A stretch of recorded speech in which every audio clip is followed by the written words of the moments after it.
So ayan po guys, hello po ulit. Ayan, magandang araw po. So panibagong topic po ang pag-uusapan natin sa video na ito. In this video po is ito po ay tungkol sa sinabi po ni Noah na inakala na pala niya na prank lamang yung pag-alis ni Dave. So which is yun talaga sana yung panalangin natin na sana prank lamang ang lahat ng ito. Pero yun nga, hindi po talaga prank ito. 2 linggo na po mahigit ang nakalipas tapos sa prank pa. So anyway, panoorin po muna natin itong naging interview or pag-uusap nila Tech Jun at ni Noah. So far dito sa problemang na to, okay ka naman ba? Ikaw ba yung naapektuhan o? Hindi naman po. Nung nabigla lang po talaga. Nagulat ka? Akala ko joke lang. Prank. Kala mo prank lang? Oo. Sana nga pangarap ng lahat na prank lang yung nangyari pero hindi.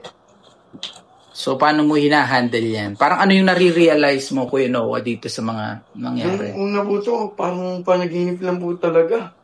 So, tapos, ano po kasi nun, gabi po nag-live. Dun po, kala ko po naglolo lang po, nag-live. Hinahanap po si Kuya Dave. Tapos, nagugulat po ako kasi bakit ganon? Nakasama ko pa po siya noon nung sa resort. Nung birthday po ni Tapos, kasama ko po siya noon. Tapos, ngayon hinahanap. Kinakabahan po ako, baka na po mangyari sa kanya. Tapos, nabanggit niya rin po sa akin na punta siya sa mama niya po. 3 days, 4 days, mga ganun po. Tapos, hinahanap po, alam po, anong nangyari. Kinakabahan po talaga ako nun. Ayan, so nag-worry pala talaga si Noah at nilungkot sa pag-alis ni Dave. Although inakala niya na prank, pero nung na-realize niya na totoo na pala talaga ito, is talagang nag-alala siya na kung ano man ang posibleng mangyari kay Dave. So si Noah po kasi, simula nung dumating sila Dave tsaka si Luis dun sa Manalastas family, si Noah na talaga ang kasama nila. Kasi nga po, si Noah is isang Manalastas, anak po siya ni Kuya Lito. So, talagang nagkasama sila buong 5 years na kasama nila si Noah. So, naging close sila. So, masakit at malungkot din si Noah sa nangyari dahil nga po, yung mga itinuring niyang pinsan is bigla nga pong nawala doon sa Manalastas family. Nalungkot po ako sa nangyari. Nalungkot po ang Kuya Noah. Pero dito, Kuya Noah, parang ano yung pwede mong mapulot na aral dito sa nangyari? Kung dun sa realization mo. Ano po to? Yung dapat to, pag may tinuro yung mga nakakatanda sa atin, gawin natin hindi yung lalabas sa kablantenga to. Hindi ginagawa. Tapos, talaga nasasayan po talaga to. Ano to? Tsaka maging humble lang, maging mabait, wag maging lalaki ulo. Bilang ikaw, Kuya Noah, na baga kadalasan nakakasama naman natin. Meron ka bang naramdaman o nakita na minaltrato o hindi maganda ang pakikitungo natin kina Kuya? Wala po to. Like 1 to 10. 10 yung minaltrato, 0 meron ba? Kahit 1, 2? Wala po dito, promise. Kaya nga, ako naman magsasabi, wala po talaga.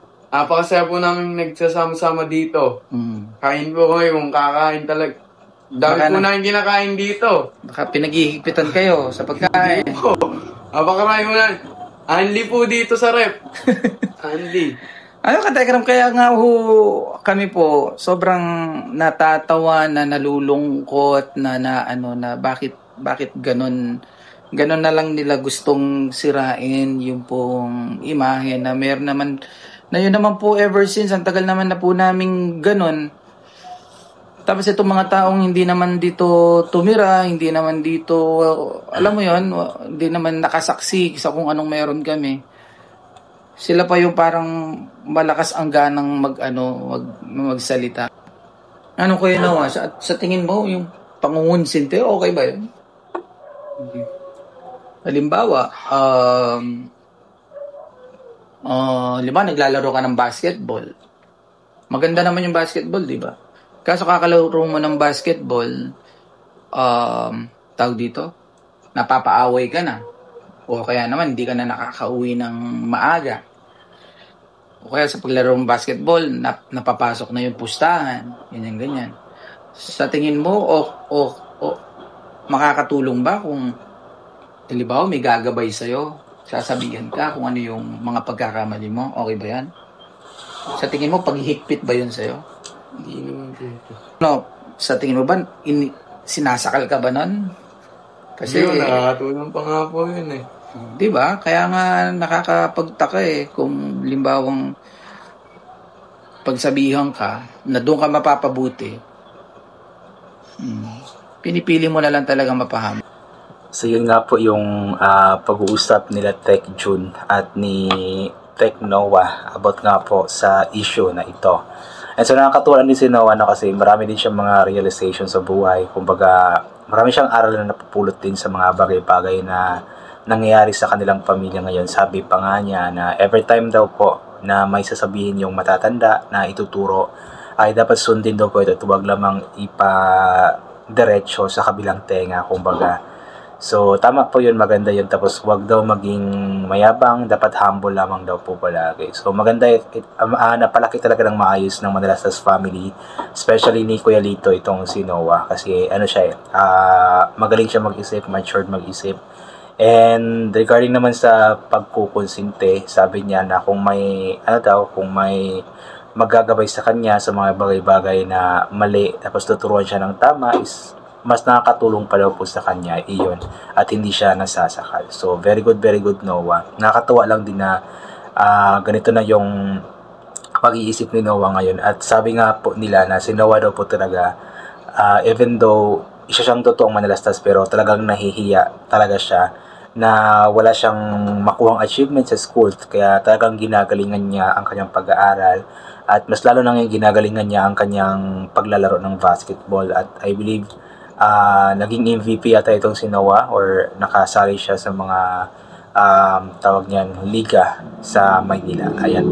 So good job Noah. Ayan, hoping na sana hindi ka magbabago at ipagpatuloy mo lang ang pagiging isang mabait na bata. Nang sa ganun balang araw is magtatagumpay ka din. Ayan. So I think hanggang dito na lamang po muna siguro itong gagawin ko na reaction video. Medyo masakit po kasi yung ulo ko, guys, at kulang po ako ng tulog. Ayan, laki ng eye bags. Kaya masakit talaga yung ulo ko tsaka mata ko. So yun, I think ulit. Ugalit po natin maraming salamat sa lahat ng mga bagay na ating natatanggap, kahit na di po natin ito hinihingi, kasi nga po lahat ng mga bagay na meron tayo ikalob sa atin ng ating Panginoon, at wala mga bagay na ito kung hindi dahil sa Kanya. And always bring pa yung kapote, sombrero, or anything na pwede maging protection sa katawan kapag lalabas po tayo. Nang sa ganun, kapag mainit hindi po tayo mainitan, at kapag umulan na hindi po tayo mababasa ng ulan. And always take vitamin C para mag-boost ang ating immune system, at hindi po tayo matatama na agad-agad ng kung ano namang mga sakit-sakit, especially sa panahon ngayon na paiba-iba nga po yung napakainit, tapos bigla-bigla na lang pong umuulan. So once again, inuulit ko, hanggang dito na lamang po muna ito. God bless and bye for now po.